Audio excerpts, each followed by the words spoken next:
Whether the grizzly strikes us as the West's most dangerous creature or as its wilderness avatar deity, the great bear's fate has seen it reduced outside Alaska from 56,000 in 1800 to fewer than 2,000 today. But the big bears survive, and their presence distinguishes the West from every other region. I'm Dan Flores, and this is the American West. Brought to you by Velvet Buck Wine, where the hunt meets the harvest. A portion of each bottle goes to support backcountry hunters and anglers. Limited supply available at velvetbuckvineyards.com. Enjoy responsibly.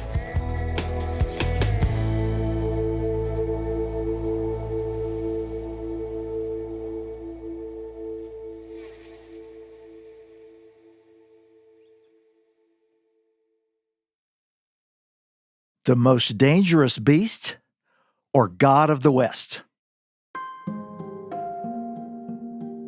In 1874, on a steamer heading up the Missouri River in Montana Territory, Western artist William de la Montagne Carey witnessed a scene one morning that afterwards he replayed in his mind for the rest of his life. From the boat deck, through good sharp field glasses, Carey and his companions for several minutes watched a drama unfold that transfixed them with a chill Carey could not shake off. It created a memory that never let go of him. Here's how he wrote the scene. About a mile off, an immense grizzly bear was making for a cottonwood miles away, and behind the bear came two men superbly mounted, armed to the teeth. We could see distinctly the horses straining every muscle to overtake the bear, who was equally anxious and making every effort to escape his pursuers. On the American Serengeti of the last century, this was a sight of sights, and as an artist of the West, Carey well knew it. What he was seeing ranked with Western spectacles like buffalo stampedes, prairie wildfires, or cavalry or Indian charges, and for the same reason. All implied furious activity with mortal outcomes at stake. But what required buffalo in mass numbers to affect a grizzly bear, even one running for its very life, could evoke solitaire. And that was what transfixed Carey and his companions. In the American West, the grizzly was the counterpart to the lion or leopard of the Masai Mara or the striped tiger of the steamy jungles of the Bengal.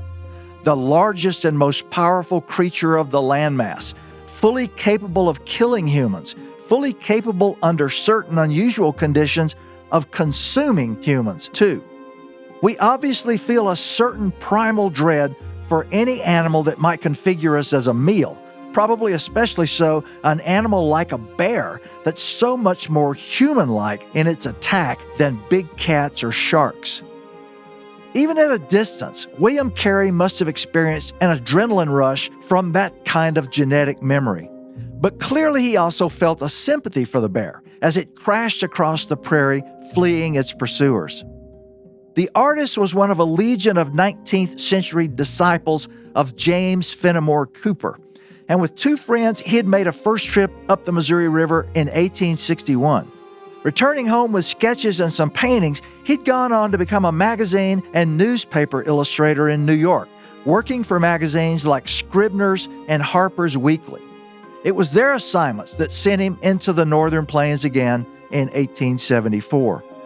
The grizzly encounter was one of the high points of his trip, and he ended up executing a beautiful oil painting of what he believed happened at the end of that chase. Variously titled Cattlemen Tracing Grizzly to a Den or Mother Bear Guarding Cubs, it became the prize piece of the artist's exhibit at the American Museum of Natural History in New York in 1917. No less than famed Western writer conservationist George Bird Grinnell penned the accompanying text for that exhibit. By 1917, Grinnell wrote, "Far from being the aggressive giant carnivores of the early wilderness West, grizzlies have become the shyest of game and are well nigh extinct." Somehow, in barely more than a century, the West's most imposing creature stood at the brink of extinction. On the Great Plains, the setting where the reading world had first heard about Ursus arctos horribilis, by 1917, the giant bears were entirely extirpated. How we react to other animals is in part primate hardwiring. Despite our pretensions, we are still animals out of Africa. The thump in the dark, the start to full waking, the pounding heart can transport us back to our origins in a fraction of a second. In a study done by neuroscientists in 2011, among a large sample of patients, they found we 21st century humans still retain a pronounced selectivity for imagery of animals in the amygdala of the human brain. Amygdala are almond-shaped masses of gray nuclei inside each of our cerebral lobes. They're centers for emotional behavior and motivation. And what the science demonstrated was that our right hemisphere amygdala evolved and yet engages in a neural specialization for processing visual information about animals. So there's that part of our reaction to creatures like grizzly bears. But much of what we think when bear comes to mind emerges from the tangled mess of software programs that is culture. What we've heard, what we've read, what we've inferred, what others have implied. For some of us, what we've experienced. All these and other ways of absorbing information go into creating a construction in our minds like bear. When an Idaho governor publicly opposed recovering grizzly bears in the Bitterroot Mountains at the turn of the 21st century because he said he didn't want massive flesh-eating carnivores in Idaho, he was imagining a bear defined as much by human culture as biology. So the truth is that many kinds of bears look back at us, a maddening but fascinating aspect of the world. Those are the bears in the mirror, the bears humans see when we look at grizzlies through the lenses of our minds and cultures. Non-human nature, writer D.H. Lawrence once said, is the outward and visible expression of the mystery that confronts us when we look into the depths of our own being. As another writer who sought to understand our relationship with nature, the remarkable Paul Shepard, author of The Tender Carnivore and the Sacred Game, put it in one of his last books, by disdaining the beast in us, we grow away from the world instead of into it. That line stands as almost a summary of how we reacted to grizzly bears. Lewis and Clark's journey and bear experiences indicated some 56,000 grizzlies inhabited the lower 48 when they trekked across the West. Starting with them, across much of Western history, we tried to disappear that 50,000 plus bears just as fast as we could. Despite a scattering of encounters with grizzly bears as early as the 1600s, for 2 centuries after Europeans settled the continent, grizzly bears were little known to folk knowledge and only existed as rumors in the scientific grasp of North America. The first known description of grizzlies we have by a European was left by Spanish explorer Sebastian Vizcaino in the year 1602. Sailing along California's central coast, in the bay where Monterey and Carmel and Pebble Beach Golf Course would one day stand, 2 centuries before the Lewis and Clark expedition would bring white bears to the attention of Enlightenment science, Vizcaino watched grizzlies clambering with astonishing nimbleness over the carcass of a whale washed up on a Monterey Bay beach. Almost a century later, in 1690 and far, far inland, a Hudson's Bay Indian trader named Henry Kelsey was traveling overland on the grassy yellow plains of Saskatchewan when his party encountered a grizzly. This was not a view from the safety of a sailing vessel, but face-to-face on the ground, and Kelsey's first reaction was to shoot. He thus became the first European of record to kill a grizzly bear, an event pregnant with portents for the future of bears and of the Great Plains. Kelsey's act greatly alarmed his Indian companions, who warned him that he had struck down a god. Paleontology, archaeology, and the historical record have convincingly established that the entire western half of North America, including California, the river corridor spilling from the Rockies out across the plains, and the island mountain ranges of the Southwest, were all grizzly country then. Vizcaino's sightings were on the Pacific coast. Kelsey and Lewis and Clark saw all their grizzlies on the high plains. The bears were in those locations because of their food sources. Grizzlies in the interior were primarily plains animals because of the vast opportunities 30 million buffalo provided. In other words, when you were in buffalo country in the early West, you were in grizzly country too. One of the stories from early American forays into the West that has long fascinated me, a story that passed by word of mouth back to places like my home state of Louisiana, took place on the southern high plains in 1821 on what was christened White Bear Creek, now known as the Purgatory River, on the plains southeast of Pikes Peak in Colorado. A group of Missouri and Louisiana traders had worked their way up the Arkansas River to trade with the Comanches. And when the cold snaps of November hit, they moved towards the mountains to seek winter quarters. For many of the semi-illiterate Southern traders involved, this was their first inkling that the West held anything like a grizzly bear. I find this account, flavorfully preserved and creatively spelled, too, in the journal of a trader named Jacob Fowler, chillingly authentic and also tragic for both man and bear. This is how Fowler told this remarkable story in the daily journal he kept. 13 November, 1821, Tuesday. Went to the highest of the mounds near our camp and took the bearing of the supposed mountain which stood at north 80 west. We then proceeded on 2.5 miles to a small creek, crossed it, and ascended a gradual rise for about 3 miles to the highest ground in the neighborhood, where we had a full view of the mountains. This must be the place where, in 1807, Zebulon Montgomery Pike first discovered the mountains. Here I took the bearing of 2 that were the highest, crossed the creek, and camped in a grove of bushes and timber about 2 miles up it from the river. We made 11 miles west this day.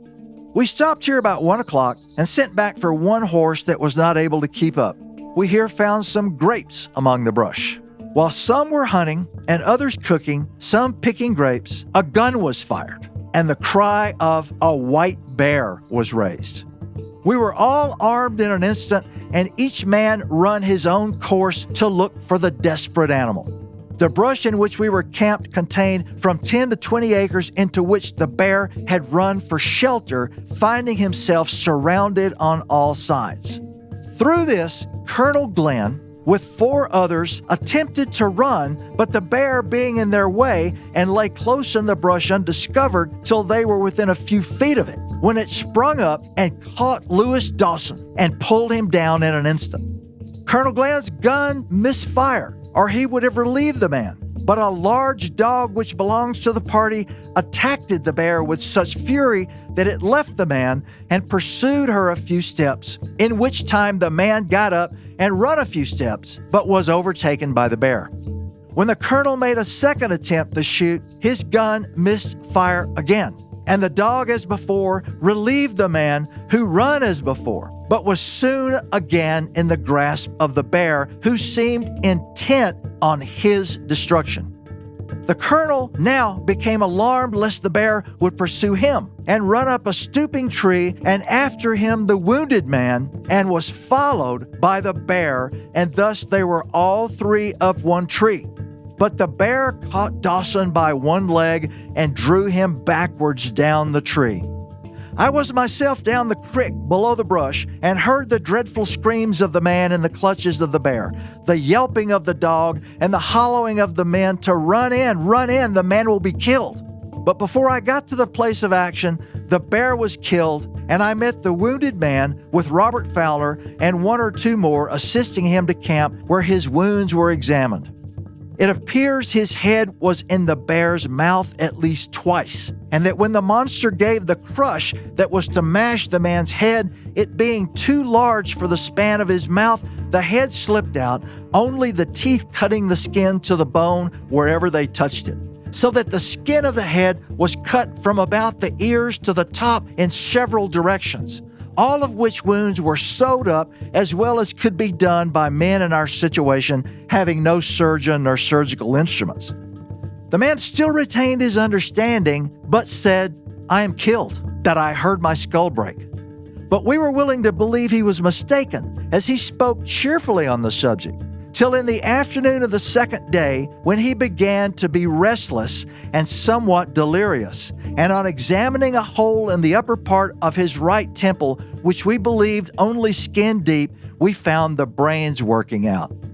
We then supposed that he did hear his skull break.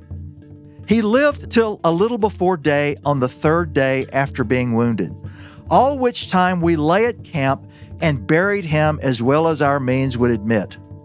Immediately after the fatal accident, and having done all we could for the wounded man, we turned our attention to the bear and found him a large, fat animal.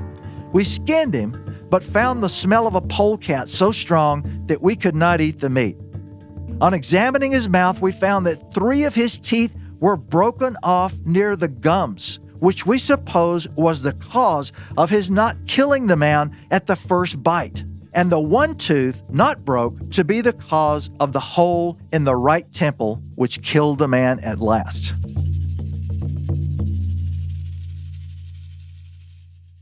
Two things strike me about this story every time I read it.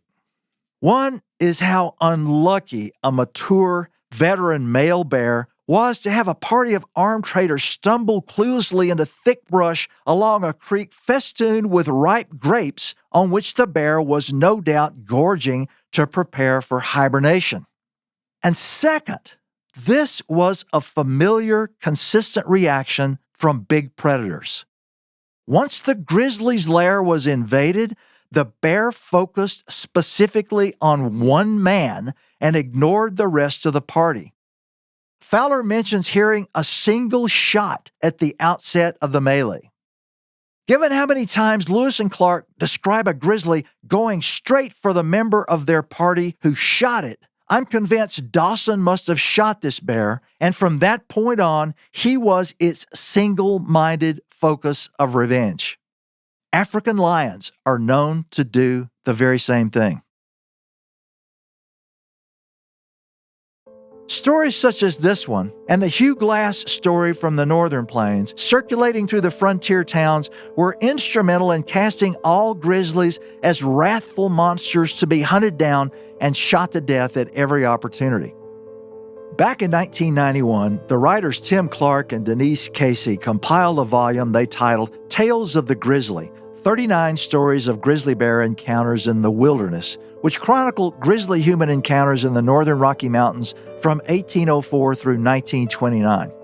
They charted 5 distinct periods in the evolution of the American relationship with grizzly bears.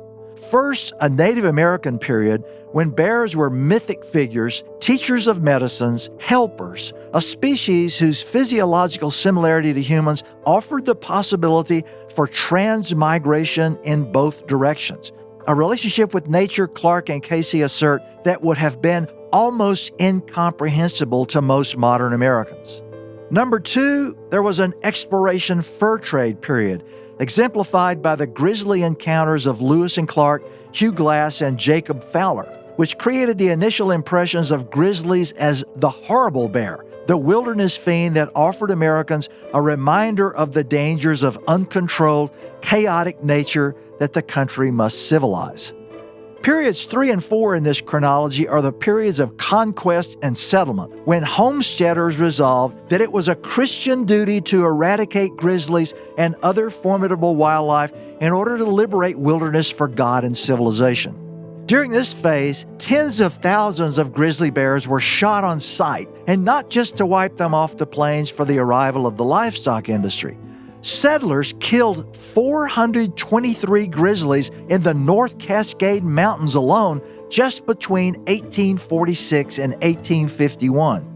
Then in the early 20th century, the Great American War on Grizzly Bears featured an alliance between livestock interests and the U.S. Biological Survey, whose hunters made official the war on wolves, coyotes, lions, and bears, in the process creating an early federal subsidy for the ranching industry in the West.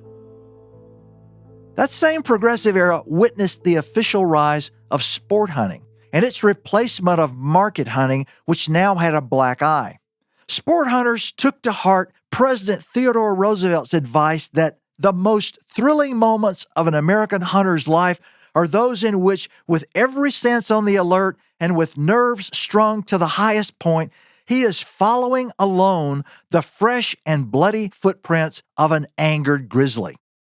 For hunters, eliminating bad animals like predators made sense not just in terms of growing the numbers of huntable elk and deer. Going after grizzlies also had become the ultimate nostalgic capture of the vanishing frontier, the hunter's version of a Frederick Remington or Charlie Russell painting.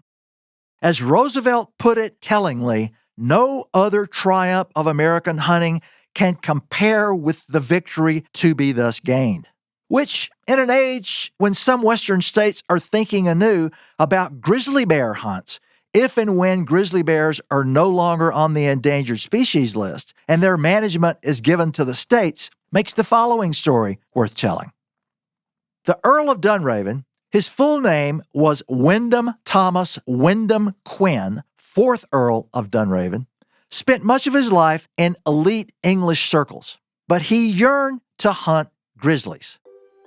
Born to privilege, Dunraven had fellow aristocrats and politicians as friends. He also consorted with painters and actors, even scientists.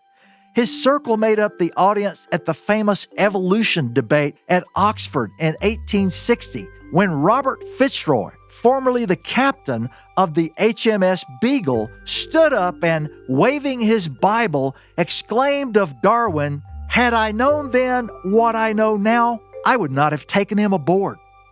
While Darwin and evolution were the talk of the scientific world, the American West and its animals provided a classic elitist recreational escape for Dunraven. Hunting first in Colorado and Nebraska, Dunraven was soon drawn north by eye-popping stories of wildlife in primeval abundance in Montana. Eventually, he found the Bottler brothers in the Paradise Valley and hired them as guides.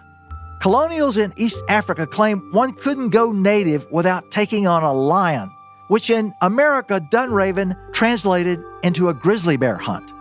Word was, if left alone, a grizzly rarely engaged humans, but if attacked, the bears tended to respond in kind and with unparalleled vigor. Dunraven's guides dutifully put him onto a grizzly, but when he fired and the enraged animal whirled to locate its tormentor, the nobleman's bravado collapsed. "I never heard any beast roar like it before, and I hope I never may again," he shakily wrote in his journal. It was the most awful noise you can imagine. The nobleman's dreamed of bout with America's king of beasts didn't go quite as he had imagined. As the wounded bear searched for him and bellowed its final blood-drenched breaths, "I lay on the ground as flat, by God, as a flapjack," he admitted. As grizzly numbers dropped drastically in the late 19th and early 20th centuries, an interesting phenomenon emerged in the way Americans began to perceive animals like grizzly bears and gray wolves. As animal numbers dwindled, or as the persecution amplified, ranchers, sportsmen, and bureau hunters began to individualize particular animals and give them their own personalities and names. Once so numerous out on the plains, grizzlies, elk, and other classic Great Plains species had now fled to the mountains. So these last bears are always secreted away up in the peaks. Among grizzlies, there was the Wyoming bear known as Bigfoot Wallace, There was a notorious California grizzly of the Sierra Nevada called Clubfoot, a Colorado grizzly named Old Mose, a grizzly in Idaho known as Old Ephraim, and a gray bull river bear Wyoming ranchers named Wob, whose life story, in much fictionalized form, the nature writer Ernest Thompson Seton told in his 1900 book, The Biography of a Grizzly. This individualization of grizzlies was an interesting development. It rested on a sentiment clearly widespread in America at the turn of the century, which had its sources in Darwinian thought as popularized by the natural history writers of the day. Seton, Jack London, Enos Mills, and John Muir were all struggling to erase the Tennyson imagery of a Darwinian world as nature red in tooth and claw. The literary devices they used, the personification of animals, an emphasis on animal individuality, cooperation, intelligence, and reasoning, and the device of telling their stories from the point of view of the animals themselves, as in London's Call of the Wild or James Oliver Curwood's The Grizzly King, were designed to effect a more favorable regard for animals. Humanitarian animal reformers at the turn of the century even discussed the possibility that animals might have souls, a specialty religion reserved only for humans. As H.W. Boynton, a critic following these trends, summarized, the message for a world distressed by the implications of Darwinism seemed to be, if we are only a little higher than the dog, we may as well make the dog out to be as fine a fellow as possible.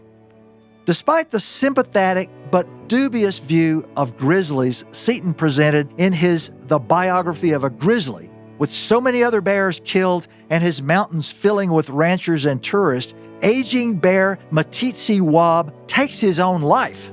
Or in Curwood's The Grizzly King, where the wounded but peace-loving grizzly lets his hunter antagonist walk away unharmed, the nature writers of the age weren't entirely wrong. A century later, we know that other animals are certainly individuals, that almost all higher species hand down culture, another practice we once thought ours alone. Equally to the point of the grizzly's history since the time of Lewis and Clark, the real Wob met a rather different end than Seton gave him. He was shot by a rancher, the fourth grizzly the hunter had killed that day, which is what we did everywhere. Ranchers, sport hunters, and paid federal hunters steadily extirpated grizzlies across the West. For many of the shooters, a rite of masculinity.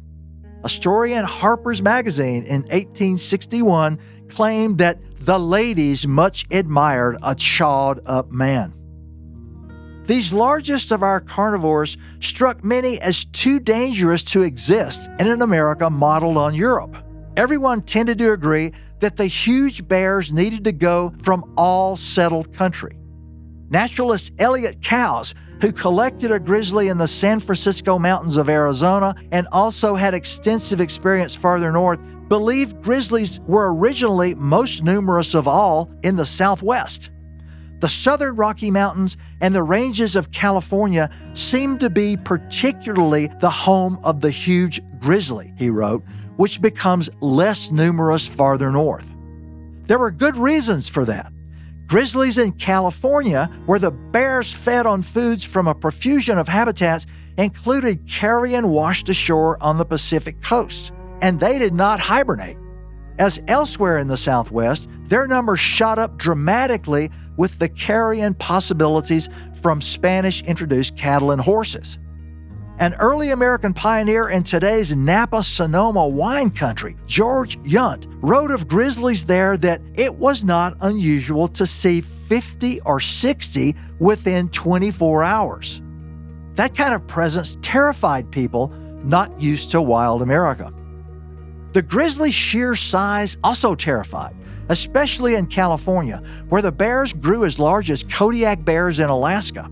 But as carrion eaters, the big bears by the 20th century were dying by the thousands from eating poison baits set out in the general war on predators. By then, settlers had driven grizzlies off the Great Plains and from the open country of California. From a vast population of grizzlies that only 75 years before had numbered more than 10,000, the final one of California's totem animals died near Sequoia National Park in 1922.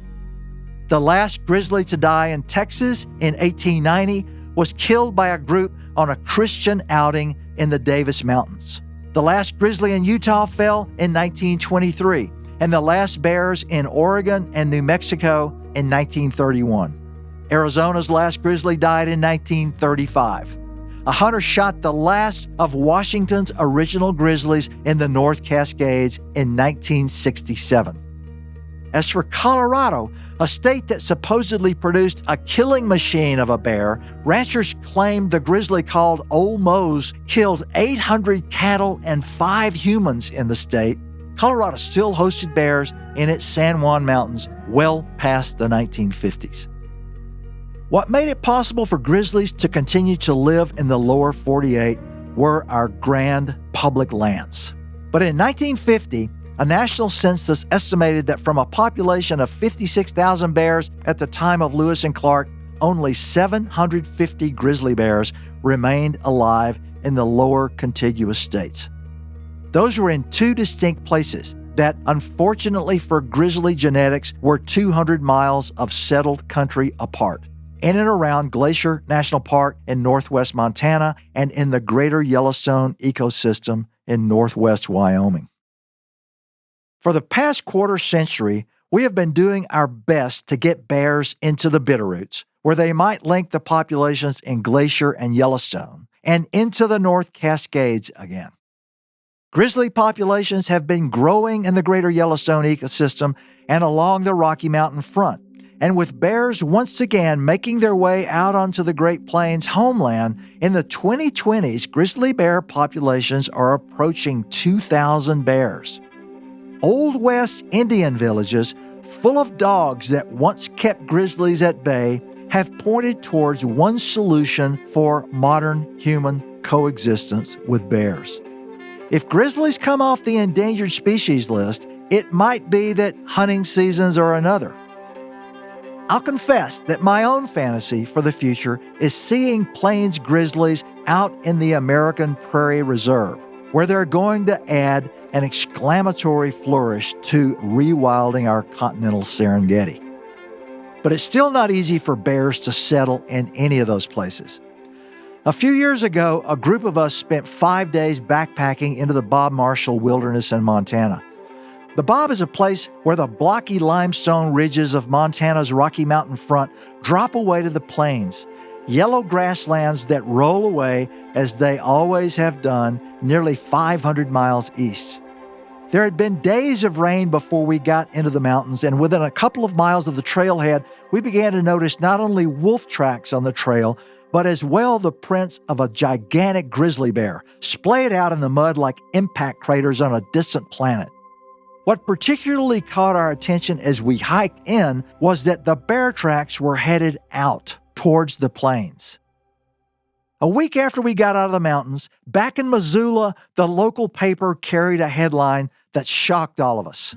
Later, on the very day we had hiked out to our cars, a Forest Service ranger had found an immense male grizzly shot dead and left to rot less than a mile onto the plains. It was not just any bear. Biologists and rangers had known this particular bear for well over a decade. They had named him Maximus because of his extraordinary size. He had stood 7.5 feet tall and weighed 800 pounds. Biologists were certain at the time that he was the biggest grizzly in Montana. But what most characterized this bear was his remarkably good behavior. He was a grizzly that had never gotten in any trouble, had left stock alone, had retreated into the woods when hikers passed, and ignored their camps. But he was heading onto the prairie, the grizzly's Elysian fields for millions of years. That presumably got him shot. A respectful wild grizzly who knew how to live among us deserved a better fate.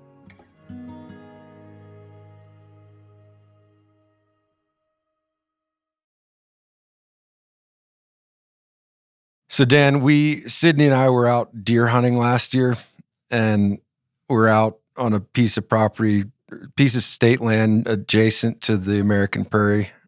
And she killed a buck, and we had the dogs with us. So we brought the dogs out while we were cutting the buck apart. And all of a sudden they start barking at something in the trees. And my mind immediately said, well, thank God we're not in grizzly country, because whatever that is, we don't really need to worry about it. And then my mind sort of before I was even doing it consciously, my mind just corrected itself and it said, no, we're in grizzly country. Maybe 20 years ago, we might not have been in grizzly country. In 2024, it's grizzly country again. And if you go back 150 years, it's definitely grizzly country. So I'm kind of curious, like grizzly bears, for whatever reason, we sort of place them in these two very distinct landscapes in Montana, but the historical record shows that grizzly country is much larger than you'd initially assume.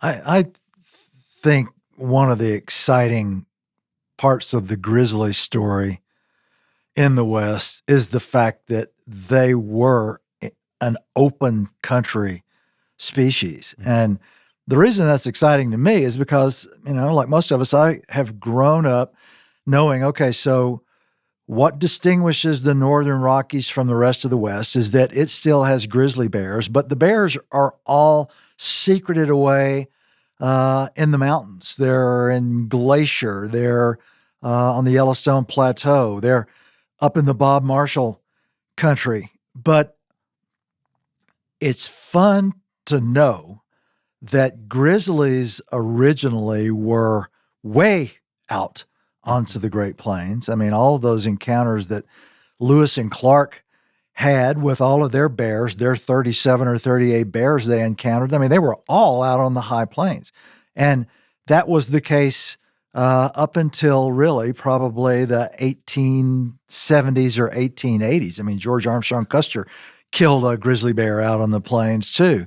And so it's exciting to think that while we drove them back into the recesses of the mountains, that today they're starting to return. I mean, and I have had conversations with people here just in the last few weeks that make me know pretty convincingly that there are bears well out onto the Montana plains now, getting out into the Badlands country and getting close to American prairie lands. And so that's an exciting thing to me, to see a species as charismatic, as as moving because of the danger that their presence implies as grizzly bears, be out in the bigger world again, out in their original range.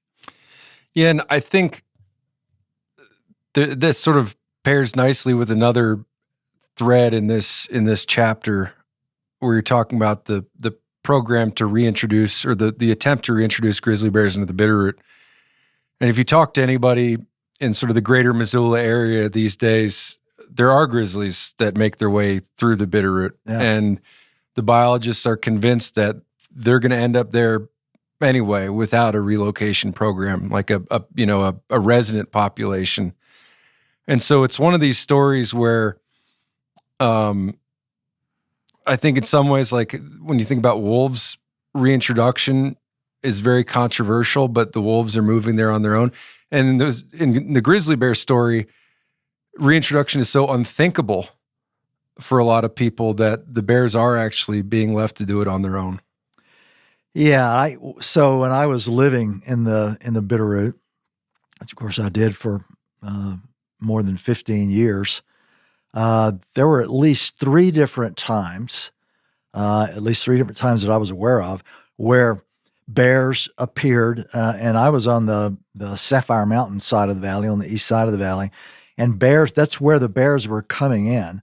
They were coming in from that side, from the Sapphires, and getting down into the edges of the valley itself. I mean, there probably, no doubt, were bears over on the Bitterroot side too, doing the same thing, but I think we seem to be most aware of the ones that were occasionally coming down into the east side of the valley. So they were colonizing. I mean, they're going to do the same. There's no question they're going to do the same thing that the bears are doing, going out onto the Great Plains now. They're going to do it on their own. But when we actually attempted, and we got within about 2 or 3 months of actually doing hard releases of grizzlies over on the Bitterroot side of the valley in about 2001 or so. When that was happening, I still very much remember that at least a third of the automobiles in Ravalli County, Montana, had no Grizzly introduction bumper stickers on the back of their muddy pickups and their old Volvos and things. There was a very definite kind of incomprehension that having managed to make the Bitterroot Valley grizzly bear free at some point in our history, that we actually were considering the idea of reintroducing grizzlies to that part of the world. And there's no question that living with grizzlies is a different thing. It's a different thing than living with wolves. Grizzly bears are unpredictable, and you have to kind of be aware all the time when you're in grizzly country that you have to make noise, and you have to make sure that you don't come up on them and surprise them, and you have to be on the lookout, in particular, of course, for sows with cubs. And so it raises the level of kind of awareness of being in the world to a degree that I think a lot of modern people don't want to do. I found it exciting. I mean, the grizzly bears that I encountered, it was always an exciting thing, and I was always really careful about how I did it. But I can understand that, there are people who are pretty freaked out about the idea of having grizzlies around again. Yeah, and that's another point that comes up in this chapter is there's this psychology of grizzly bears and people. And one of the things that when Steve and I were working on the Mountain Man audiobook, and you read their account, you read journals or you read memoirs or you read letters, the grizzly is this looming figure at every turn. And then you start to read more deeply and try to figure out, well, who was actually attacked by a grizzly? How many? And there's only a handful. Yeah. I think I'm trying to remember if it was 3 or 8 mountain men that were actually killed by grizzly bears. It's single digits, but you can't read an account without, if you took them at face value, the grizzly bear was lurking around every corner, and they're only surviving these grizzly encounters by the grace of God. Yeah, I know. It feels like that when you read those accounts, and there's certainly, and it's like anything. I mean, we do the same thing today with murder statistics in cities.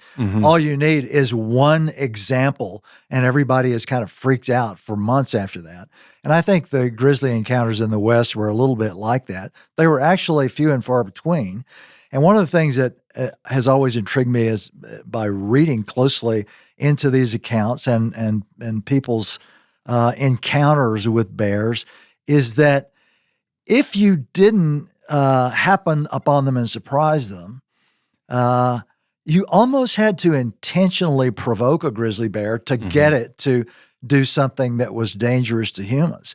I mean, there are so many instances, for example, in the Lewis and Clark journals, which I talked about in an earlier episode of the podcast, where, the bears were just, grazing on spring grass and paying no attention to these guys going by, but they had a kind of an inability to pass up the opportunity to go out and shoot one. And one of the things that I tried to make clear from the stories that I read, particularly that Jacob Fowler story, and the Earl of Dunraven story too, that I tell in this particular episode, is the bears were kind of in this situation where, and as I say in the script for this particular episode, I've seen this, have read about it, and also even seen video of it among lions in Africa, Mm-hmm.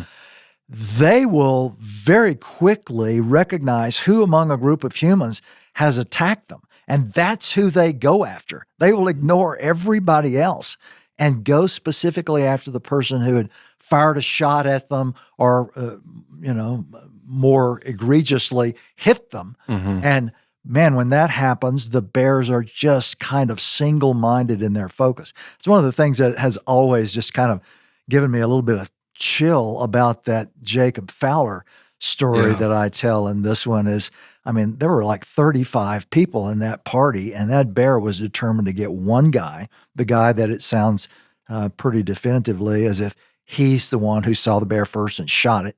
And the bear paid no attention to anybody else, just went after him and got him. And I think that, to me, that sort of connects with this idea of bears being like very individual animals with specific personalities. And you get into that when you look at much later in the era when there's surviving grizzlies on these landscapes, but people very easily give them names and assign them personalities and assign them all these characteristics in a way that it's almost unimaginable for us to do with like a white-tailed deer or something like that. Yeah, I think, I think we have difficulty doing the Bambi thing. Mm-hmm. It's pretty evident, though, and I'll have occasion to talk about this a couple of more times in other episodes of the podcast. It's pretty evident that we did this with bears. We did it with wolves. I mean, particularly when you get down to the last animals that are out there. And that's when people began to assign particular individual qualities to these animals. I mean, it may be that it's more difficult to do to a herd animal like a bison or animals that exist in large numbers like deer than it is to these big carnivores, which you start out with. First of all, there are fewer of them than there are ungulates. And particularly, I think it becomes easier to give them individual names when the numbers begin to drop. But yeah, that's and I will say from conversations I've had with contemporary biologists that there is an inclination to go in the direction these days of beginning to look at animals individually rather than just as a kind of a lumpen species. That's the sort of wildlife management strategy we've had in place for more than a century. But there are quite a number of biologists I've talked to who are thinking in terms these days of animals as individuals who have their own life experiences. And, and that's something we've kind of, I think a lot of people have pushed back on since the days of Ernest Thompson Seton and Jack London and the so-called nature faker controversy. But maybe we've gone too far. I think we've probably gone too far. And I think that, we have no difficulty whatsoever in recognizing our companion animals, our dogs, for example, as individuals. Yeah. And I think it's not so big a step for us to assume that that's the same thing that is in play with, Rick McIntyre is writing the biographies of individual wolves in Yellowstone these days. And I think it's probably a step in a good direction. Well, Dan, thanks. It's always good to chat. You bet, Randall. Thank you, man. Yep.